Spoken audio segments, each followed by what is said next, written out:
नमस्कार, D dialogue दाव दिल्ली का मैं आप सभी का स्वागत है। मैं हूं कृतिका। दिल्ली के अंदर इस वक्त जिस भी कोने में आप जाएंगे वहां चर्चा हो रही है चुनावों से जुड़ी हुई। कोई आम आदमी पार्टी की बात करता है तो कोई कांग्रेस की बात करता है, तो वहीं भारतीय जनता पार्टी की भी चर्चाएं इस वक्त चल रही हैं।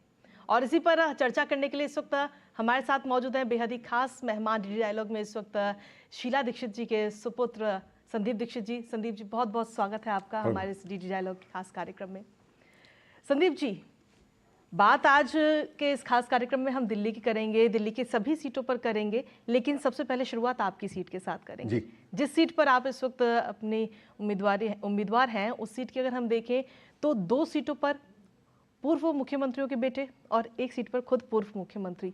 कैसे देखते हैं, क्या चुनौती आपको नजर आती है इस वक्त? देखिए मैम, जब आप ये तो पहला मेरा चुनाव है जब मैं इनकम्बेंट नहीं रहा हूँ जी, क्योंकि भले 2004 में पहली बार लड़ा था लेकिन कांग्रेस की सरकार थी, तो एक इनकम्बेंट का एक अपना मतलब होता है जब आप या आपकी पार्टी की सरकार हो। ये पहली बार है कि ना विधायक कांग्रेस का है ना सरकार हमारी है, तो मैं मानूँ तो जिसको कहते हैं ना एक्साइटिंग या रोमांचक फाइट वो ज़्यादा होती है। एक जब आप इनकम्बेंट नहीं हैं तो बहुत से एवेन्यूज होते हैं जिस पर आप चुनाव लड़ सकते हैं, तो एक एक्साइटिंग चुनाव है। लेकिन मैंने जब सीट मिली थी, क्योंकि मैं तो ईस्ट दिल्ली से राजनीति ज़्यादा करता था, तो उतना मतलब इमीडिएट क्या हो रहा है, क्या इलाके में है क्या नहीं है, खबर आती रहती थी। लेकिन जब मैं फील्ड में जाने लगा तो हमने भी देखा था कि पहले भी जब हम जाते थे तो सामने वाला क्या कर रहा है, खासकर जहाँ कोई सिटिंग एमएलए हो, उसकी कुछ न कुछ उपलब्धि होती है, काम होते हैं, लोगों का एक आकर्षण होता है और आपको उसके बीच में अपनी स्ट्रैटेजी मैनूवर करनी पड़ती है। भाई पॉजिटिव्स को देखते हुए कुछ नेगेटिव भी होता है जी। पर यहाँ मैंने देखा कि जो इनकम्बेंट हमारे एमएलए हैं केजरीवाल, वो उतना लोगों में प्रभाव नहीं कर पाए।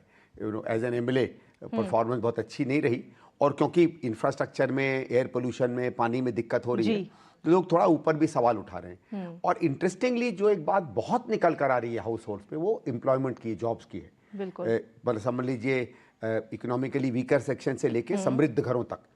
तो मुझे लगा कि नहीं, इसमें एक अच्छी अपॉर्चुनिटी है अपनी बात रखने की और एक समझ लो जैसे एक कासल भेदने की। तो अच्छा रहा है कैंपेन, आई थिंक अच्छा रहा है, रिस्पांस मिल रहा है, गेटिंग उसको क्या कहते हैं अंग्रेजी में, पॉजिटिव वाइब्स कहते हैं ना, वो मिल रही है।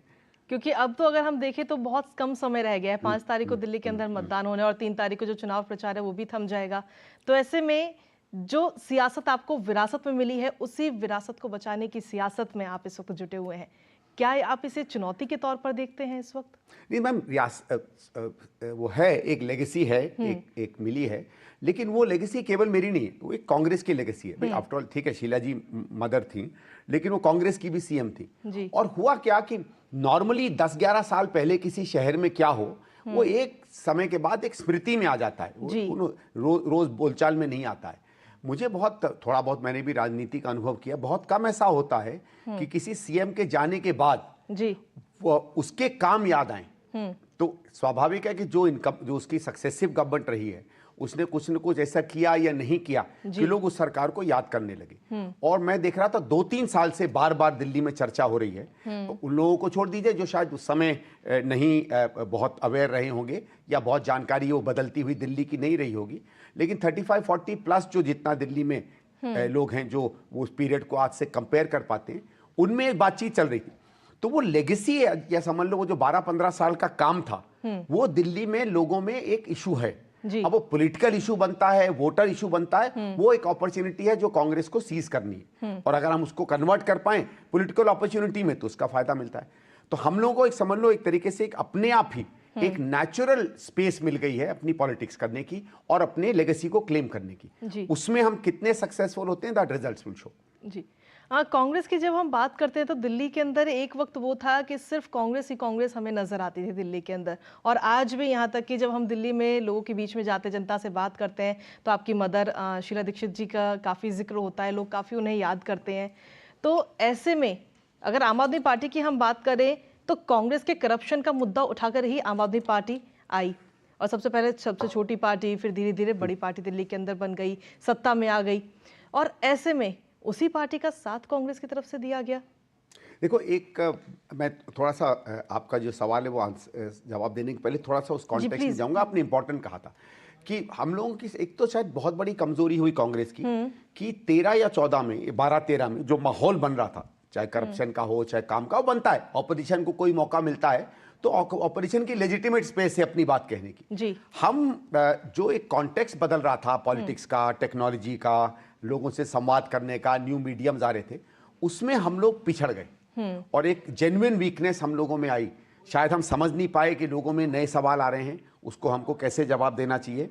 हमारे ऊपर जो सवाल पूछे जा रहे थे उनको ज़मीनी हकीकत कुछ भी हो उसको बताने की बात करनी चाहिए थी।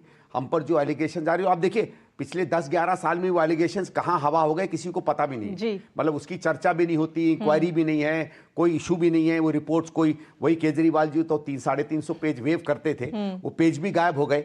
अभी ये किसी एक इंटरव्यू में किसी ने उनसे पूछा कि वो 360 पेजेस ऑफ एलिगेशन क्या हुआ, तो सवाल ही स्कर्ट कर गए। बट ये हमारी एक मेरे ख्याल से बहुत मेजर कमजोरी रही थी। मैं बार बार उस चीज को एनालाइज करने की कोशिश करता हूं कि सडनली हम कैसे इतने कमजोर पड़ गए। बस चलिए अब आपके सवाल पर आते हैं। देखिए उस पार्टी से जो हम लोगों ने 2024 में अलाई किया वो एक अलग सर्कमस्टांसेस थे भाई। एज एन ऑपोजिशन हम लोगों की ये रीडिंग थी या समझ थी कि नेशनल लेवल पर हमको एक कंसर्टेड स्ट्रॉन्ग फ्रंट बनाना है, क्योंकि हम चाह रहे थे, हमको लग रहा था कि प्रधानमंत्री या उनकी पार्टी को हटाना चाहिए, एक नई गवर्नमेंट की जरूरत है। जो स्पेस होता है एक ऑपोजिशन का, और सरकार का क्रिटिक करना, उसको अपोज करना एक लेजिटिमेट राइट होता है अपोजिशन का। तब उसमें देखो दिल्ली में मजे की बात ये थी कि दिल्ली में बहुत सा ऐसा कॉमन वोटर है जो एंटी बीजेपी वोटर है, लेकिन आम आदमी और हमारे बीच में वो कभी कभी बढ़ जाता है। वो आम आदमी हमारे बीच में बहुत क्लियर एक को नहीं चूज करता, जैसे 2019 इलेक्शन ने बताया था। 2019 असेंबली में हम बहुत पुअर रहे, लेकिन पार्लियामेंट में हम लोग सेकंड रहे 5 to 6 सीट्स में। अच्छा वोट हम लोगों ने पाया। तो ये था कि अगर हम लोगों ने आपस में वो नहीं किया तो हम अपने वोटर को फोर्स करेंगे वो चॉइसेस करने के लिए जो शायद उसकी नेचुरल फर्स्ट चॉइस नहीं है, which is voting to displace BJP. तो ये लगता है लेजिटिमेट पॉलिटिकल अलायंस था, लेकिन उस अलायंस में भी हम लोगों ने दिल्ली सरकार को मुद्दा नहीं बनाया था। केजरीवाल साहब या उनकी पार्टी ने एक आध बार जरूर कहा, वो जो जेल चले गए थे उस मुद्दे को उठाया, लेकिन ना हमने उनकी इनोसेंस की बात की, ना हमने दिल्ली गवर्नमेंट की कोई परफॉर्मेंस या नॉन परफॉर्मेंस की बात की।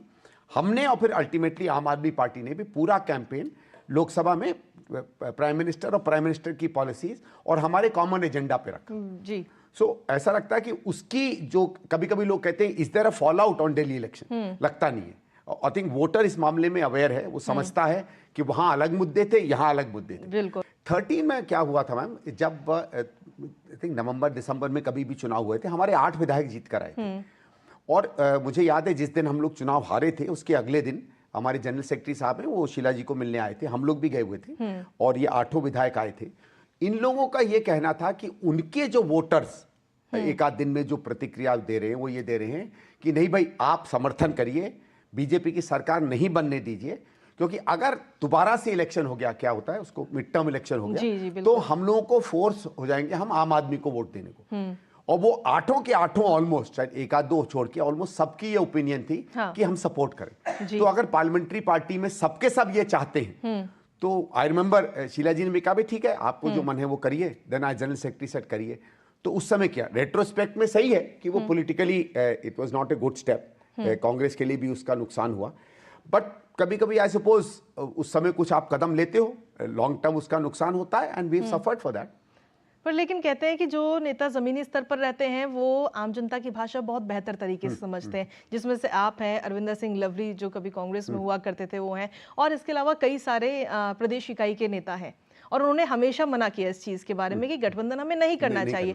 लेकिन उसके बावजूद भी आला कमान ने गठबंधन किया और बाद में फिर वो अलग भी हुए। आला कमान को उस बात का समझ भी आया कि हमें गठबंधन नहीं करना चाहिए। तो आखिर अगर समय रहते ही जो नेता जमीनी स्तर पर जा रहे हैं अगर उनकी बात को मान लिया जाता तो आज बेहतर स्थिति होती। मैं 2013 की तो बात मानता हूं। देखिए 24 में क्या है, 24 में मुझे उस समय भी पता था और मैंने कई बार शेयर भी किया था कि हम अलायंस भी अगर करेंगे तो शायद हम दिल्ली में सीटें नहीं जीत पाए, क्योंकि मुझे एक फीलिंग थी कि ऑल इंडिया एक ट्रेंड है और उसका दिखा भी। बीजेपी उतनी सीट्स नहीं लाई जितनी लोगों को उम्मीद थी। आई थिंक 230-240 के करीब इनकी सीट्स आई। दिल्ली में मुझे ये लग रहा था कि अगर हम अलग भी लड़ेंगे या साथ भी लड़ेंगे तो बीजेपी की अच्छी सीट्स आनी चाहिए, और अच्छा मौका था कांग्रेस अपनी सीटों पे अलग लड़ती। पर एक चीज देखिए मैम, कभी कभी क्या होता है, एक जो इलेक्शन होता है ना उसका एक ब्रॉडर मैसेज जाता है। जी बिल्कुल। तो इंडिया अलायंस का जो ब्रॉडर मैसेज था, दैट एक कॉम्बिनेशन ऑफ फोर्सेस है, उसका भी एक फायदा हुआ एक ब्रॉड बड़े रिजल्ट पे। मुझे लगता है कि अगर हम लोग अलग अलग लड़ते कई जगहों पे तो शायद भारतीय जनता पार्टी जो 240 पे रुकी थी, मे बी उसकी 30-40 सीट और आ सकती थी। और अगर मुझे तो ये कि और अगर अच्छे से लड़ाई होती तो मे बी 15-20 सीट कम भी हो सकती थी। 15, 20, 40 सीट्स किसी भी इलेक्शन में इधर से उधर हो सकती है, और अगर 20-25 सीट्स कम हो जाती तो शायद गवर्नमेंट बनाना भी मुश्किल हो जाता। तो आई थिंक दैट वाज एक अलायंस जो उस समय के हिसाब से टाइम प्रूव्ड कि it was a good decision. लेकिन अब वही अच्छी डिसीजन कहीं ना कहीं कांग्रेस के लिए तो गलत भी साबित हो रही है, क्योंकि कांग्रेस का जो नेतृत्व है उसी पर तमाम पार्टियां सवाल उठा रही हैं, जो आपके गठबंधन के साथ की पार्टियां हैं। नहीं, वो है देखो, वो मुझे भी कोई उसमें सरप्राइज नहीं है, क्योंकि इंडिया अलायंस एक तो नेशनल लेवल पे बना था, ठीक है, और इंडिया अलायंस में नेशनल लेवल पर बहुत जगहों पे आपस में प्रतिस्पर्धा नहीं थी, ठीक है, बिकॉज कॉमन वोटर्स थे और वोटर्स कंबाइन कर रहे थे against a party they did not want. तो जैसे तृणमूल और हमारा दोनों voter did not want BJP to win, Samajwadi और हमारा दोनों वोटर्स डोंट वांट, चाहते नहीं है कि बीजेपी जीते उत्तर प्रदेश में। तो एक नेचुरल अलायंस था, ठीक है। इन पार्टीज को अब दिक्कत हो रही है, जो मेरी खुद की रीडिंग थी कि अगर दिल्ली में कांग्रेस स्ट्रांग होती है, ठीक है, और कांग्रेस आगे बढ़ती है, और दिल्ली है तो छोटा सा स्टेट, बिल्कुल पूरा स्टेट भी नहीं है जी, लेकिन दिल्ली का एक पॉलिटिकल संदेश तो है, कैपिटल है, बिल्कुल राजधानी आप यहाँ कुछ करोगे नहीं करोगे उसकी नेशनल खबर जाती है, मीडिया जैसे आज है, हमको यहाँ स्टेज पे आपके मेन ऑफिस में जगह मिली हुई है, अगर हम उड़ीसा में होते, आंध्रा में होते तो शायद वो प्रोमिनेंस भी नहीं मिलती। तो ये लग रहा था कि हमको कि दिल्ली स्तर पर अगर हम लोग, इनको लग रहा था कि अगर कांग्रेस राइज करेगी तो कांग्रेस का एक नेशनल मैसेज आएगा कि Congress is on a return, major return. तो हम अगर राइज करेंगे तो हम तृणमूल का वोट काटेंगे बंगाल में, हम सपा के लिए शायद अलायंस अगर होगा तो बेटर बार्गेनिंग पोजीशन में होंगे जी। तो ये जो 2-3 पार्टीज हैं, इसको लग रहा था कि अगर दिल्ली कांग्रेस में थोड़ा सा कम रहे तो शायद उनको बेटर होगा। क्योंकि मेरा मेन क्वेश्चन ये है कि हम अलायंस नहीं कर रहे, ये पिछले 10 दिन में तो नहीं तय हुआ, मई में हुए पार्लियामेंट इलेक्शन, बिल्कुल जून में गोपाल राय जो आपके प्रेसिडेंट है दिल्ली के, उन्होंने यूनिलैटरली अनाउंस किया कि हम अलायंस नहीं करेंगे, ठीक है, कांग्रेस ने नहीं कहा था कि हम अलायंस करेंगे, लेकिन कोई चर्चा तो हुई नहीं, बिल्कुल आप भी चर्चा करते ही चलो हम दोनों मान लेते नहीं, उन्होंने यूनिलैटरली अनाउंस किया। अगर ये पार्टी तब चाह रही थी कि अलायंस होता तो कहती ना तब कि नहीं भाई अलायंस नहीं होना चाहिए, या अगर अलायंस होगा, ये इन लोगों ने इंतजार किया।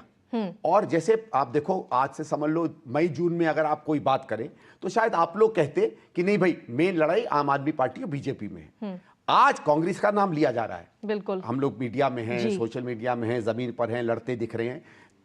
मैं वो कह रहा हूं, तो एक तरीके से we are now making a presence very clearly. तो मुझे लगता है कि इनको लगा कि नहीं, जब कांग्रेस अग्रसर हो गई और स्ट्रांग हो गई तो सडनली इन लोगों के सबके विचार आने लगे अलायंस के बारे में। तो मेरा ये कि अगर जेन्युइनली ये पार्टीज को लगता कि इंडिया अलायंस को स्टेट में भी लड़ना चाहिए था तो भैया आप जून में फोन करके कहते ना गोपाल राय जी को कि क्यों ये बात कर रहे हो, let there be a negotiation on the table. ये हुआ नहीं। तो ऐसा कुछ नहीं है कि ये अलायंस कोई चाहता था दिल्ली में अलायंस है, ये लोग अपने अपने राज्य में अपने वर्चस्व को बताने के लिए कांग्रेस के खिलाफ दिल्ली में दिख रहे हैं जी। कांग्रेस की जब हम बात करते तो 2013 के बाद में 2015 में जब दोबारा इलेक्शन हुए और 2019 में जो इलेक्शन हुए, कांग्रेस का जो जनाधार था वो एकदम नीचे की तरफ जाता हुआ हमने देखा है, वोट परसेंटेज भी काफी कम हुआ है जी। तो इसके पीछे क्या आप वजह मानते हैं? क्योंकि एक समय में सबसे बड़ी पार्टी और उसके बाद में एकदम से जनाधार, देखिए किसी भी पार्टी का अगर जनाधार धीरे धीरे कम होता है तो समझ में आता है, लेकिन अचानक से जो डाउन हुआ उसके पीछे क्या है? खासकर 13 से 15 के बीच, बिल्कुल 30 में तो वी 24-26% वो ठीक ठाक वोट होता है। आई थिंक क्या हुआ कि एक तो जो एक ये बहुत मेजर प्रोमिसेस लेकर आए थे, ऑलमोस्ट प्रॉमिसिंग द मून जैसे कहते हैं ना अंग्रेजी में, बिल्कुल कि हम चांद उतार कर आपके घर ले आएंगे, वो था। और मैं आपको एक इंटरेस्टिंग बात बताऊं, 2012 में हम लोगों की मेजर मीटिंग हुई थी एमपीज की, उस समय सीएम शीला जी के साथ जी। तो शीला जी ने हमें बताया, हम लोगों को कह रही थी कि देखो 2024 तक का मैंने इंफ्रास्ट्रक्चर खड़ा कर दिया है, पानी, बिजली, सड़क, फ्लाईओवर, आपको कोई प्रॉब्लम नहीं होने वाली है। तो शायद मुझे लगता है कि एक आम आदमी पार्टी को 2013-14 में ये मिल गया कि उसको कोई मेजर काम करने की जरूरत नहीं पड़ी। जितना उसके पास एडिशनल बजट फंड्स था वो ये फ्रीबीज में और ये जो थोड़ा सा लोगों को लुभावने वाली स्कीम थे उसमें डाल सकते थे, जो उन्होंने एक अपना प्रिंसिपल पॉलिसी बना ली। आज भी उनके मेजर जो अनाउंसमेंट्स हैं वो इसी में हैं। न्यू रेवेन्यू, न्यू इंडस्ट्रियलाइजेशन, नए जॉब्स, इंफ्रास्ट्रक्चर, इस पे वो कहीं नहीं जाते। इसका हम लोगों पर एक लगता है शायद एक असर पड़ा। और एक दिल्ली में काफी मेजर जो एंटी बीजेपी वोट है वो सडनली उसको लगा कि एक ऑलमोस्ट कांग्रेस की उसको कार्बन कॉपी मिल गई है। क्योंकि उस समय केजरीवाल जी वही सब बातें कहा करते थे जो कांग्रेस कहती थी। एडिशनैलिटी थी कि हम फ्री कर देंगे, हम सस्ता कर देंगे, हम सहूलियत देंगे। तो शायद उनको उस समय आसान लगा कांग्रेस से आम आदमी पार्टी में शिफ्ट करते करते। मैंने एक और देखा, एक मुझे लगता है कि इस सेंचुरी में एक थोड़ा सा मेजर शिफ्ट आया है वोटर प्रेफरेंस में जी। मैं कम से कम जब छोटा था, और बहुत से लोग यहाँ होंगे जो उस उम्र के होंगे, पहले वोटर अपनी पार्टी को वोट देता था। ये एक थी ना कि मेरा वोट वेस्ट होगा, वो नहीं जाता था। फॉर एग्जांपल कांग्रेस अगर 40% पे जीत रही है, ऑपोजिशन की 2 पार्टीज हैं, एक को 27 मिल रहा है, एक को 15, तो वो 15 वाला 15 वाले को ही देता था, भले उसको वोट वेस्ट हो या नहीं वेस्ट हो। इस शताब्दी में या इन समय में वोटर इस चीज को ज्यादा देख रहा है कि भले ये पार्टी मेरी प्रेफरेंस ना हो, पर अगर किसी और से ज्यादा बेटर प्रेफरेंस है तो मैं अपनी पार्टी को छोड़ के, वोट वेस्ट नहीं हो, मेरा वोट काउंट करे, विक्ट्री की तरफ जाए। ये एक मुझे लगता है काफी मेजर शिफ्ट वोटर प्रेफरेंस में हुआ है। तो उस कारण से कांग्रेस वोटर भी ज्यादा इजीली आम आदमी पार्टी को चला गया। मेरी पर्सनल कैलकुलेशन ये है कि अभी भी 10-12% ऐसा वोटर है जो कोर कांग्रेस वोटर है, पर क्योंकि कांग्रेस को वो सीरियसली नहीं ले रहा था 2 इलेक्शन में, वो आम आदमी के पास चला जाता था जी। और 4-5% एक डेवलपमेंट ओरिएंटेड वोटर था जो बीजेपी को कांग्रेस का चला जाता था, क्योंकि वो एंटी आप था जी। अगर हमको उसको हम पे कॉन्फिडेंस है जो दिख रहा है इस समय, वो काफी कोर वोट हमारे पास वापस आएगा। सो इन अ सेंस कि हम लोग 5-6% पे नहीं, हम लोग 17-18% पर, 20% पर खड़े हैं। जब आप 17-18% की पार्टी हो जाते हो तो वहां से 26-28% कोई बहुत मुश्किल नहीं है। और अगर आप बेसिक इस समय देखेंगे 28-30-31% can be A winning percentage अगर मोर इक्वली वोट डिवाइड होगा, जो इस इलेक्शन में दिख रहा है। देखिए आज की ही अगर हम बात करें तो सबसे ज्यादा मुद्दा इस वक्त दिल्ली के अंदर उठा हुआ है यमुना मैया का। यमुना के अंदर जो गंदगी आ रही है, और ये आरोप लग रहे हैं कि हरियाणा की साइड से ये गंदगी आ रही है, हरियाणा से गंदगी भेजी जा रही है यमुना में, और आम आदमी पार्टी को बदनाम किया जा रहा है। ये तो मैं मान नहीं सकता। देखिए ये गंभीर आरोप है। एक्चुअली 2 चीजें, एक तो यमुना की अपनी गंदगी जो बेसिकली नजफगढ़ ड्रेन और शादरा ड्रेन के कारण आती है जी। और वो तो सीधे सीधे दिल्ली सरकार का निकम्मापन है भाई। आप सोएज ट्रीटमेंट प्लांट्स, इंटरसेप्टर प्लांट्स बना देते, जो 7-8 बन रहे थे 12-13 में, वो कंप्लीट हो जाते तो ऑलमोस्ट 60 से 70% जो एफ्लुएंट जा रहा है यमुना में वो कम हो जाता। सो वो तो क्लियरली, बट ये जो 2-3 दिन पहले सुनाए इन्होंने एक ये जो जहर वाला बात की है जी। ये मुझे लगता है बहुत सीरियस है। देखिए आप ठीक है, राजनीति में आप उल्टे सीधी चीजें कुछ भी कह सकते हैं, कभी कभी इज वेरी अनफॉर्चुनेट कि लोग भी एक्सेप्ट कर लेते हैं, लेकिन आपने ये कहा कि Haryana government is doing genocide, नरसंहार। That's a very very serious crime.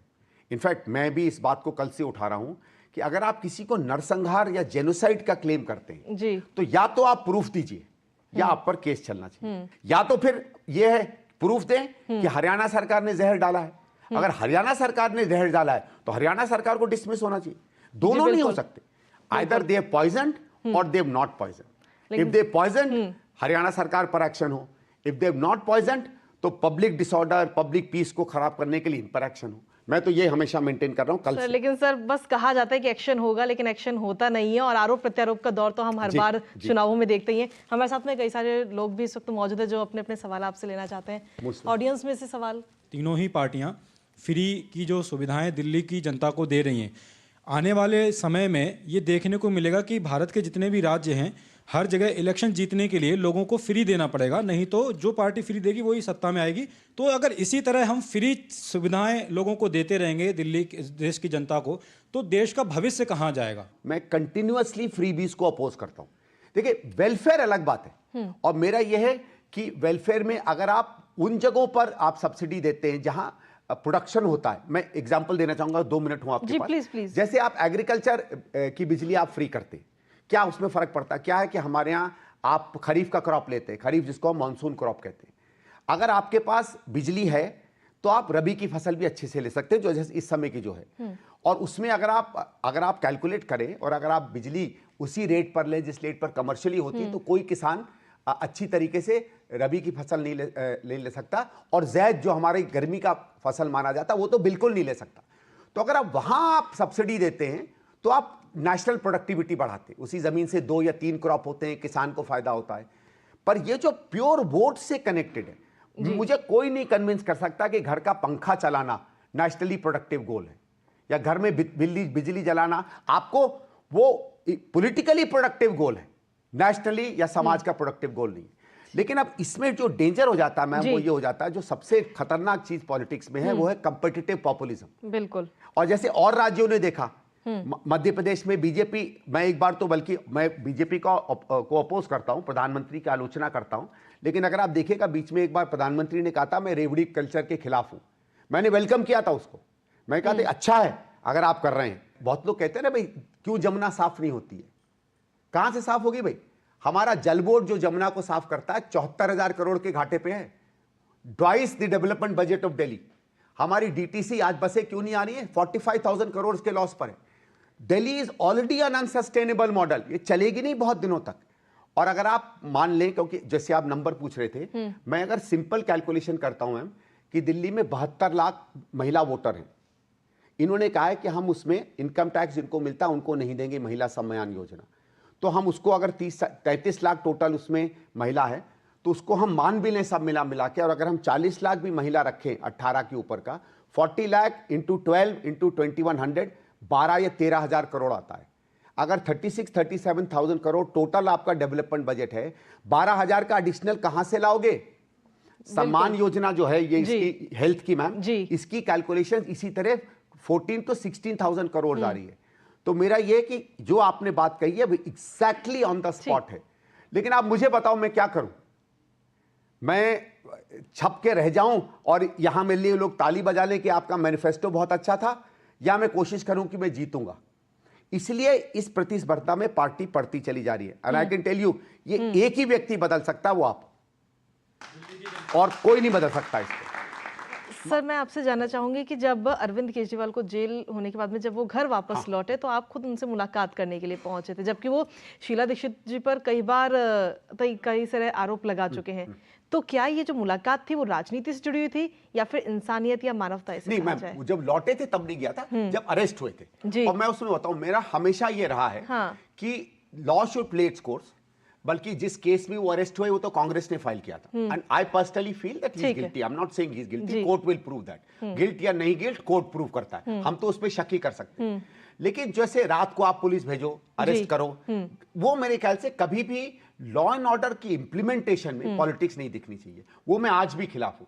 मेरा सबसे बड़े प्रतिद्वंद्वी को भी अगर आप जेल भेजेंगे विदाउट प्रूफ, मैं उसके खिलाफ खड़ा हूंगा। मैं आज भी आपसे कह रहा हूं, अगर आप गलत कारण से केजरीवाल को करोगे, आई डोंट लाइक हिम। उसने जिस तरीके की भाषा का प्रयोग किया, जिस भद्देपन पर वो उतर कर गया, जिस तरीके से उसने शीला जी पे हजारों आरोप लगाए जिसमें एक भी उसके पास शेड ऑफ एविडेंस नहीं था, उसके खिलाफ हूं। लेकिन अगर आप गिरे हुए हो, डजंट मीन कि मैं मानवता छोड़ दूं आपके व्यवहार के लिए। That is something that I keep to myself very clear. एक इनका क्वेश्चन था, मैंने आरटीआई के तहत दिल्ली गवर्नमेंट से रिपोर्ट मांगा कि यमुना पे अपने कितने काम किए हैं, कितना अब तक खर्च हुआ है।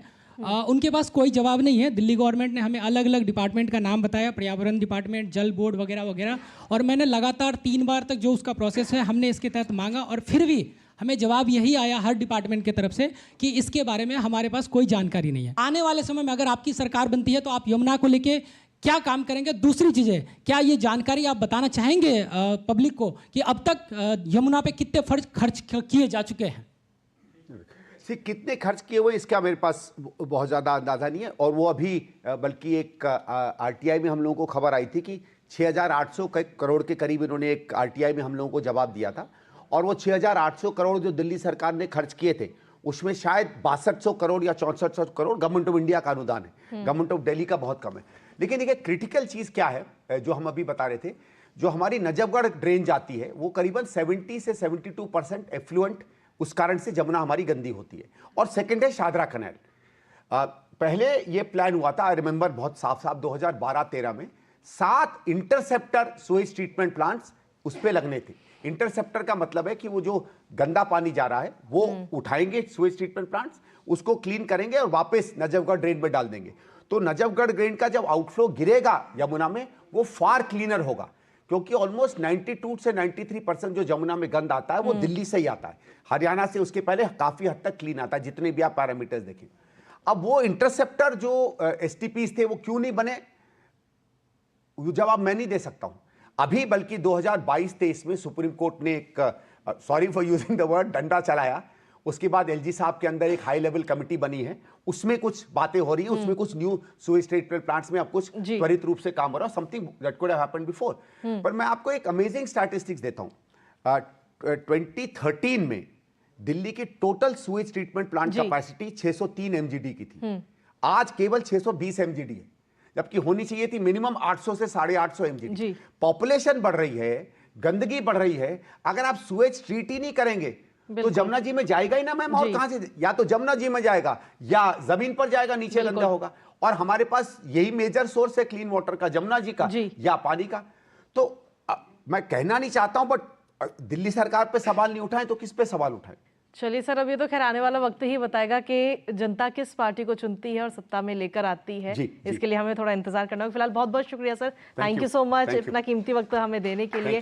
तो सीधे तौर पर हमारे साथ में संदीप दीक्षित जी लगातार जुड़े हुए थे, जिन्होंने कई सारे सवालों के जवाब दिया जीडी डायलॉग के जरिए। हालांकि अब इंतजार है 5 फरवरी का, जिस दिन मतदान होगा और सभी उम्मीदवारों की किस्मत हो जाएगी ईवीएम में कैद। उसके बाद 8 फरवरी को जब आएंगे नतीजे। फिलहाल बहुत बहुत धन्यवाद।